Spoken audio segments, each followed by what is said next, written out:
আসসালামু আলাইকুম। হ্যালো বন্ধুরা, সেদিন একটা ভিডিওতে বলেছিলাম আমার মা আমার জন্য কিছু খাবার পাঠিয়েছে, সেটা আমি তোমাদের সাথে শেয়ার করব। ওই টিফিন বক্সে কি আছে সেটা তো শেয়ার করব, তার সাথে মাছগুলো আবার একটু দেখালাম তোমাদেরকে। এই তো আমি মাছগুলো সব ঢেলে নিলাম। আসলে এগুলো যতবার দেখি ততই ভালো লাগে। এগুলো তো শুধু মাছ নয়, যেন আমার মায়ের ভালোবাসা।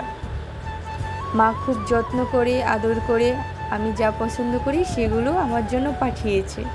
আসলে যত দেখি ততই ভালো লাগে। এমন একজন মানুষ যার সাথে কারো তুলনা হয় না। মা তো মাই।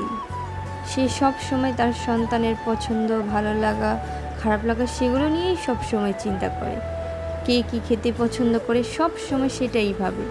যাই হোক, তারপরে শিং মাছটা বের করলাম। শিং মাছটা বের করে এবার দুধের বোতলগুলো একে একে বের করে নিলাম। দুধের বোতলগুলো বের করা হয়ে গেলে এরপর টিফিন কারি আরেকটা বক্স ছিল, যেখানে আমার মা আমার জন্য আদা রসুন বক্স ভরে পাঠিয়েছিল। এরপরে আমি টিফিন কারিটা নিয়ে টেবিলে চলে আসলাম।